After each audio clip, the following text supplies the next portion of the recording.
परिधि न्यूज़ द्वारा जो डॉक्टर्स डे पर श्रृंखला चलाई जा रही है, उसके अगले क्रम में हम मिल रहे हैं बैतूल जिले के वरिष्ठ आई स्पेशलिस्ट हैं हमारे साथ डॉक्टर वसंत श्रीवास्तव जी। बहुत बहुत स्वागत है सर आपका। और चूंकि आप बहुत ही सीनियर मोस्ट डॉक्टर है, बैतूल के डिस्ट्रिक्ट हॉस्पिटल में आपने बहुत सारी सेवाएं दी हैं, वहीं से सेवानिवृत्त भी हुए हैं, तो थोड़ा सा आपके सफ़र के बारे में हम जानना चाहेंगे, साथ में जानना चाहेंगे पारिवारिक पृष्ठभूमि के बारे में।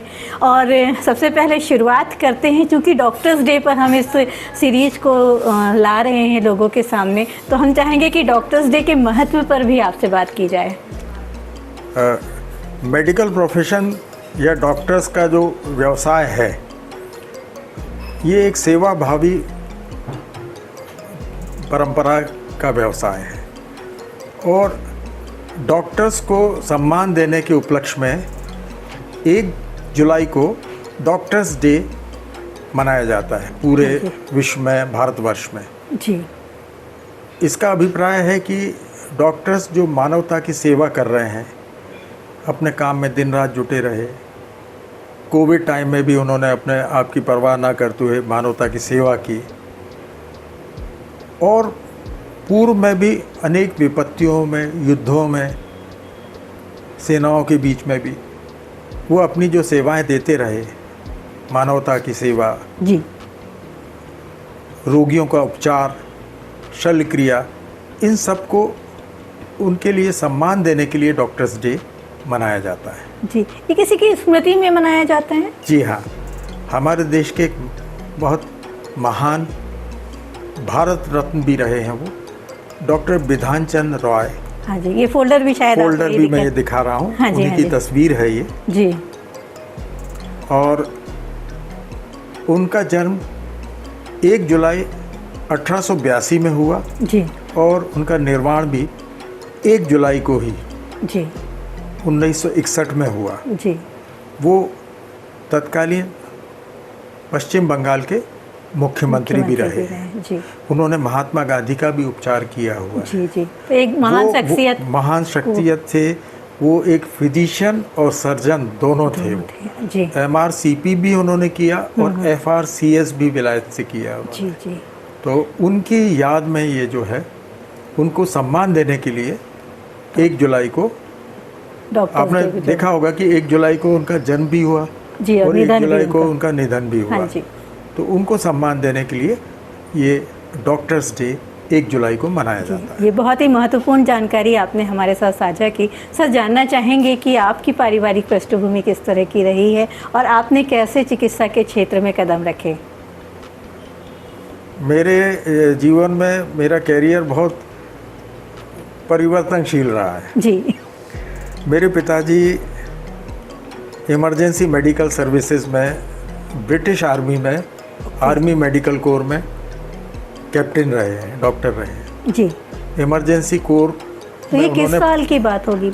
आज़ादी के पूर्व में, जब अपने जो द्वितीय विश्व युद्ध था जी, जी, जी। उस वक्त उन्होंने MBBS, उन्होंने LMP पास किया।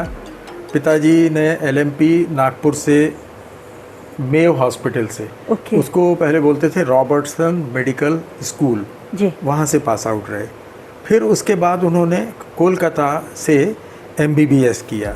MBBS करने के बाद कुछ दिन उन्होंने सागर में प्रैक्टिस की जी। फिर जब डॉक्टरों की नियुक्तियाँ हुई द्वितीय विश्व युद्ध के दरमियान, तो उन्होंने आर्मी ज्वाइन की और आर्मी मेडिकल कोर में आज़ादी के बाद भी, मतलब 5 साल उन्होंने टोटल सेवाएं दी। इमरजेंसी मेडिकल कोर कमीशन कहलाता है, कमीशन ऑफिसर थे, कैप्टन के रूप में रहे वो और विदेशों में भी गए वो।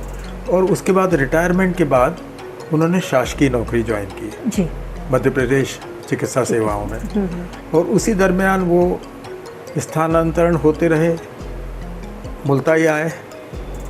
मुल्ताई में मेरा पूरा जो शिक्षा और पूरा जीवन वहीं बीता है मुल्ताई में। हाँ जी। मैंने मिडिल, हायर सेकेंडरी सब कुछ मुल्ताई से किया जी। वहीं के स्कूल से। अब क्या हुआ कि मैंने शुरू से, मुझे मैथ्स में रुचि रही, तो मैंने हायर सेकेंडरी फिजिक्स, केमिस्ट्री और मैथ्स में पूरा सब्जेक्ट में बायोलॉजी नथिंग। अच्छा। हायर सेकेंडरी मैंने पास किया फिजिक्स, केमिस्ट्री, मैथ्स में जी board of secondary education Madhya Pradesh से।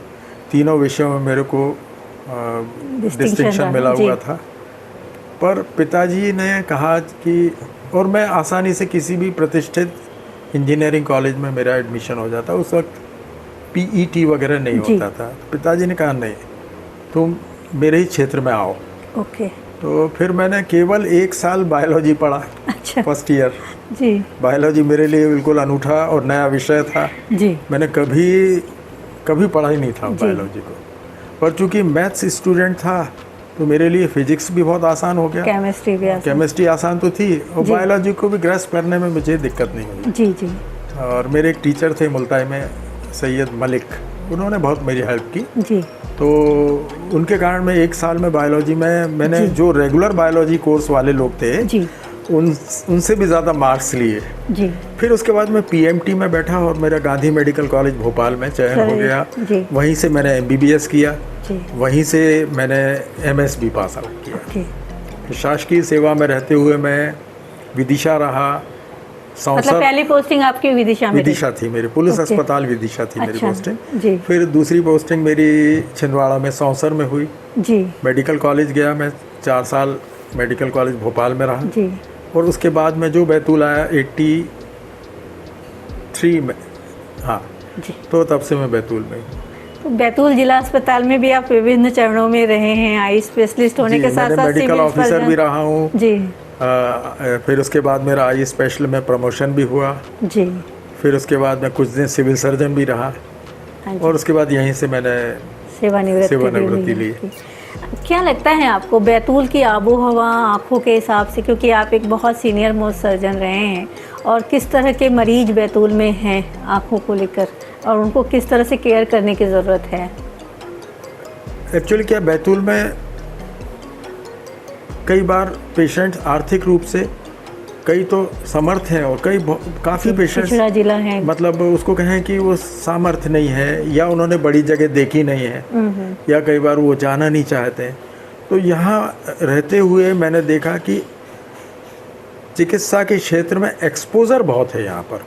अच्छा। आपको कई तरह के पेशेंट्स आते हैं, चोट वाले भी पेशेंट, बीमारियों, आँख की बीमारियों वाले भी, और कई बार स्थिति ये होती है कि वो कहीं भी नहीं जा सकते। ऐसी स्थिति में आपको ही सब कुछ करना है जी जो सबसे अच्छा कर सके।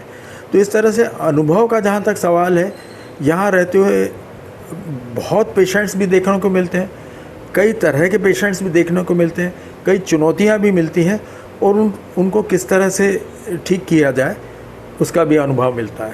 जी। एक चीज़ आपने अभी बीच में कही कि पापा ने कहा कि मेडिकल फील्ड ही आप ज्वाइन करिए, डॉक्टर ही आप बनिए। पापा सर्जन थे आपके, तो आप सर्जरी की फील्ड में क्यों नहीं गए? आई स्पेशलिस्ट मतलब आँखों की आई भी तो सर्जरी है। जी इन्हें जो एमएस डिग्री होती है आँख में, हाँ जी, मास्टर ऑफ सर्जरी है, वो भी सर्जरी की है, जी, जी। मेडिसिन वाली डिग्री नहीं है। ओके। और थोड़ा आई सा सर्जरी। मेरा रुझान मेडिकल कॉलेज में जब मैंने एमबीबीएस पूरा किया, जी तो मेरा एक रुझान ये था, एक मेरे प्रोफेसर थे, सरदार जी थे संतोष सिंह, उनको मैं देखता था। और मेरे जो मतलब कहें कि आइडल जो रहे वो थे डॉक्टर JK रायज़ादा। जी तो उन लोगों को देखता था, उनका वर्किंग देखता था, ये दोनों आई डिपार्टमेंट में थे। तो मेरे को लगा कि नहीं यार, अपन को इसी ब्रांच में जाना चाहिए और इसी इंस्टीट्यूशन में रहना चाहिए। बहुत अच्छे प्रोफेसर्स रहे हैं वो। जी सर, क्योंकि बैतूल जिला बहुत पिछड़ा और आदिवासी जिला कहलाता रहा है। रहा है, अब हालांकि नहीं है, हाँ, अब तो अब नहीं बहुत है। मैं कई जिलों से बैतूल को बिल्कुल। मैं आज देखता हूँ कि यहाँ सड़कें, अब तो कायाकल्प में भी बैतूल ने काफी नहीं, अच्छा सड़कें देखिए, यहाँ के लोगों का रहन सहन देखिए। जी। मेरे ख्याल से शासकीय जो योजनाएं होती हैं अन्य जिलों के मुकाबले यहाँ आदिवासी अंचल में गरीबों तक ज़्यादा Implement अच्छे से अच्छा है। पहुँची, इम्प्लीमेंट बहुत अच्छी हुई जी है। जी जी तो मैं देखता हूँ कि और जिलों में जाइए तो इंटीरियर की हालत उतनी अच्छी नहीं है, लेकिन हमारे यहाँ जो गांव का नवयुवक है, जी अच्छे कपड़े पहनता है, मोटरसाइकिल मेंटेन करता है, हाँ। गांव वेल कनेक्टेड है अपने, ऐसे नहीं है कि बिल्कुल, मैं बुरी हालत में हूँ, और रहन सहन भी अपने यहाँ का स्तर बेहतर हुआ है। आपकी सर्विस के दौरान में कोई ऐसा चैलेंजिंग केस आपको लगा था कि जब मतलब किसी की आंख को सुरक्षित करने की बारी आई और वो बहुत बड़ा चैलेंज रहा हो, उसको कैसे सेव किया था? नहीं, चैलेंजिंग केसेस तो बहुत आते हैं। कई बार ऐसा होता है कि ऐसा लगे कि उस पेशेंट को बाहर भेज दो जी। और अपन ना कर पाए शायद, पर कई बार स्थिति ऐसी आ जाती है कि आपको करना है। हाँ जी। एक पेशेंट का बहुत ऐसे बहुत है मेरे पास, जी। लेकिन जिनको करने में ऐसा लगा कि आत्मसंतोष भी होता है और आप हाँ जी। कर लिए तो बहुत अच्छा है। जी जी बड़गांव है खेड़ली बाज़ार के पास में, मुल्ताई से आगे। जी। वहाँ का एक स्कूल का प्यून था, वो कहीं गिर पड़ा जी। और उसके आँख के पास का एक घाव लगातार कई महीनों से ठीक नहीं हो रहा था। भोपाल, नागपुर सब दूर घूम के आया। अंत में वो एक सिस्टर का रिलेटिव था, बोले साहब सब जगह हो आया, उसका पलक का घाव ठीक नहीं हो रहा है, मवाद निकल रहा है। तो मैंने कहा चलो देखते हैं अपन इसको। जी। मैंने एडमिट किया उसको। लास्ट जब ऑपरेशंस पूरे हो गए, मैंने कहा आखिर में ये पस वाला केस देखा जाए। मैंने उसको जहाँ से पस निकल रहा था वहाँ एक हल्का सा इंसीजन दिया सुन करने के बाद। जी। और मैं जब देखता हूँ कि उसमें मुझे एक लकड़ी, समझ लीजिए पेन के साइज़ की लकड़ी अंदर पड़ी हुई लगी। जी। मैंने उसको फॉर्सेप्स से निकाला और निकलती ही जाए, मेरा असिस्टेंट बेहोश हो गया, गश खा के गिर पड़ा। डॉक्टर साहब क्या निकल रहा है इसमें से? पर वो निकलता गया और लगभग आधे पेन के साइज़ का, उंगली समझ ली साइज़ की एक लकड़ी आँख के नीचे से, आँख डैमेज नहीं थी। अच्छा। लेकिन लकड़ी हड्डी के यहाँ घुसी हुई थी, वो निकल आई। मेरे को लगा कि अगर ये चीज़ कहीं और लोग थोड़ा सा चैलेंज कर लेते तो शायद हो जाता, पर वो मेरी किस्मत में ही लिखा था कि मेरे को ही करना था। जी जी। ऐसे केसेस आते हैं। जी सर, किस तरह से परिवार के साथ में सामंजस्य बिठाते, क्योंकि जिस एक डॉक्टर की ड्यूटी तो 24/7 होती है, तो क्योंकि आपकी वाइफ भी एक बड़ी प्रतिष्ठित एडवोकेट रही हैं और न्यायाधीश भी रही हैं, तो कैसे सामंजस्य आप लोग बिठाते हैं? वास्तविकता तो ये है कि अगर आप बहुत ज़्यादा अपने प्रोफेशन में रहते हैं, जी, ड्यूटियाँ होती हैं, इमरजेंसीज आती हैं, तो थोड़ा तो आपको समझौता घर के साथ करना पड़ता है। जी। आप ये कहें कि खूब सैर सपाटा कर रहे हैं, पूरा टाइम उनको दे रहे हैं, कई बार नहीं हो पाता ये। तो थोड़ा उनका कॉम्प्रोमाइज़ है, थोड़ा मेरा कॉम्प्रोमाइज़ है। तो ताली दोनों मेरा ज़्यादा कॉम्प्रोमाइज़ है। जी जी। क्योंकि मेरे को भी कई बार लगता था कि नाइट ड्यूटीज़ और दूसरे कैंपों की ड्यूटीज़ है, आई कैंप में जाते थे हम लोग। हाँ जी। तो घर के लिए समय कई बार दिन का समय तो नहीं हो पाता था। हाँ, लेकिन यथासंभव जब हम अपने काम से फुर्सत में होते हैं तो परिवार के साथ समय देते हैं। जी। लेकिन हाँ, तो थोड़ा समझौता तो है दोनों में। हाँ जी। वो कहें कि फुल टाइम आप हमें दो और मैं कहूँ कि हम तुम्हें फुल टाइम देंगे, ये नहीं हो सकता है। जी, क्या मैसेज देना चाहेंगे आप अपकमिंग जनरेशन को जो डॉक्टरी के फील्ड में आना चाहते हैं या आँखों से रिलेटेड फील्ड को ज्वाइन करना चाहते हैं? जो आई स्पेशलिस्ट जो आएंगे नए, जी, मैं कहता हूँ अपने प्रोफेसर से अच्छे से सीख करके आइए, वो क्या करते हैं उसको फॉलो करिए, अपना प्रिस्क्रिप्शन बहुत साफ़ सुथरा रखिएगा और अकाउंटेबिलिटी ना, एक आपको पेशेंट के लिए क्या आप कर सकते हैं बेस्ट और क्या आप नहीं कर सकते। जी, आप कुछ कर सकते हैं तो आप करिए, कुछ नहीं कर सकते हैं। अच्छे इंस्टीट्यूशंस खुल गए हैं, एम्स है भोपाल में, गांधी मेडिकल कॉलेज है, सेवा सदन बैरागढ़ है, बहुत बड़ी बड़ी इंस्टीट्यूशंस हैं। नागपुर में भी अच्छे डॉक्टर्स हैं। अपन जो चीज़ ना कर पाएँ हमेशा सीनियर को रेफ़र करना उचित होता है। ठीक है, हर केस को रेफ़र ना करें, देखें उसको अच्छे से। और हमारा प्रिस्क्रिप्शन मरीज की आर्थिक स्थिति के अनुसार होना चाहिए। ढेर सारी दवाइयाँ लिख दें आप उसको, उसकी जगह पर वो क्या ले सकता है उसके हिसाब से हो सकता है। कम से कम औषधियों में बेस्ट आप उसका इलाज कर सकें वो है। सैंपल भी हमारे यहाँ MRs वगैरह बहुत देते हैं। कोई पेशेंट अगर आपके पास गरीब आता है, आप पूछ लीजिए कि भाई आप कैसे हैं, क्या हैं। तो अगर स्थिति ठीक नहीं है तो आप उसको निःशुल्क भी देखिए, घर में भी देखिए। अस्पताल में तो खैर निःशुल्क देखना ही है जी, आपको, जी, जी। घर में भी आप निःशुल्क देख सकते हैं। आप अगर दिन भर में 40 मरीज देखते हैं, 2 या 3 आपने फ्री में देख लिए तो कोई बड़ी बात नहीं है। और सैंपल की इतनी दवाइयाँ होती हैं कि हर दवाई को आप मेडिकल स्टोर से लेने के लिए लिखो, जी, वो उचित नहीं है। अनवांटेड मेडिसिन्स भी अवॉइड करना चाहिए लिखना, ताकि आपका प्रिस्क्रिप्शन बड़ा ना हो, जी, महंगा ना हो। और हमारी जो स्थिति है निरंतर सीखने की है। आज भी हम सीख ही रहे हैं, समझ बिल्कुल, लीजिए। आज जी। भले ही हमारी इसलिए तो कहते हैं कि सर्विसेज में- डॉक्टर प्रैक्टिस करते हैं हमेशा। हाँ, डॉक्टर और मेरे ख्याल से वकालत के प्रोफेशन में आपको हमेशा ब्रशअप होते रहना पड़ेगा, सीखते रहना पड़ेगा। आप ये कहें कि हमने इतना कर लिया, अब हम तो सूरमा हो गए जी। हैं, बहुत हमसे आगे कोई नहीं है, ऐसा नहीं है। आपसे भी आगे लोग हैं, बिल्कुल, आपसे बेहतर लोग हैं। आप जो कर सकते हैं करिए और बाकी आगे के लिए रखिए। निरंतर पढ़ते रहिए, बुक्स पढ़िए, इंटरनेट पे भी बहुत सी चीज़ें मिल जाती हैं। नॉलेज लगातार सीनियर से बढ़ना चाहिए। मैं आज भी अपने कई केसेस में जो है डिस्कशन के मामले में गांधी मेडिकल कॉलेज के प्रोफेसर्स हैं, उनसे बात कर लेता हूँ। कोई केस आता है, कई बार ऐसी चीज़ समझना हो तो मैं फ़ोन मरीज़ के सामने ही फ़ोन पे बात करके मैं पूछ लेता हूँ कि ऐसा ऐसा केस आया, क्या करूँ। जी। अरे एक इंटरेस्टिंग केस अगर और जी, बता दूँ, जरूर जरूर आप बताइए। बता दूँ। हाँ। मेरे यहाँ एक जगदीश यादव वार्ड बॉय था। जी, मैं अपनी कार में उज्जैन जाने के लिए, कॉन्फ्रेंस थी हमारे आई वाली, बैठ गया। करीब 10:30-11 बजे की बात है, लास्ट ईयर की बात है ये। जगदीश यादव मेरा वार्ड बॉय था जिला अस्पताल में। जी। वो कहता है कि 15 मिनट पहले मुझे एक आंख से दिखना बंद हो गया। 0 हो गया। ओके, वो बड़ा चैलेंजिंग केस था मेरे लिए, मेरे को याद आ गया। अच्छा, दिखना बंद हो गया। मैंने कहा यार देख, मैं निकल रहा हूँ, कार में बैठ गई, मैडम भी बैठ गई। बोले साहब आप देख लो। तो उसको मैंने देखा कि उसकी जब एग्ज़ामिन किया मैंने, तो एक आंख के ब्लड सप्लाई पूरी रेटिना की ओके। रुक गई थी। उसको बोलते हैं सेंट्रल रेटिनल आर्टरी ऑक्लूजन, है, CRA कहलाता है। यानी इसमें रेटिना यानी आँख के पर्दे की ब्लड सप्लाई पूरी ब्लॉक हो जाती है। जी, मैंने देखा उसको, ब्लड प्रेशर नापा, हाई था उसका। जी, अब मैंने उसी दरमियान डॉक्टर सोम, हमारे रेटिना स्पेशलिस्ट हैं, प्रोफेसर हैं हमीदिया हॉस्पिटल में, मैंने फ़ोन किया, इसको मैं आपके पास भेज रहा हूँ, आप कॉन्फ्रेंस में जा रहे हैं? बोले नहीं जा रहा हूँ, भिजवा दो। बोले क्या है?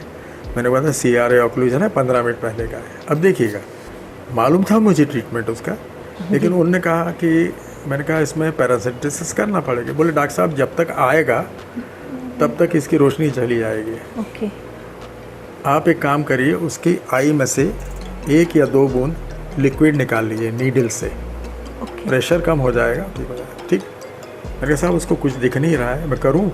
बोले आप मेरे पास मत भेजिए, आप ही कर दीजिए। करा मैंने, पट्टी बांध दी।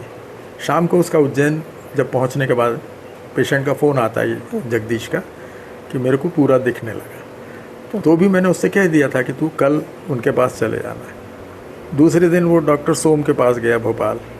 बोले आपकी आंख अच्छी हो गई है और कोई ट्रीटमेंट की ज़रूरत नहीं, ब्लड प्रेशर सही रखिए। तो ये मेरे लिए बड़ा 15 मिनट पहले उसकी आंख की रोशनी जा चुकी थी। इसमें पेशेंट अवेयरनेस भी इम्पॉर्टेंट है बिल्कुल, कि 15 मिनट में ही वो मेरे पास दौड़ के आ गया। इत्तेफाक है कि मैं कार में बैठ रहा था, उतर गया, मैंने काम किया उसका। जी, अगले दिन भोपाल गया तो मैं महाकाल दर्शन कर रहा था। डॉक्टर सोम का सोम का फ़ोन आया मेरे पास। वो कहने लगे कि डॉक्टर साहब आपका पेशेंट आया है और मेरे को कोई ट्रीटमेंट देने की ज़रूरत नहीं, एंड हिज विज़न इज़ 6-6।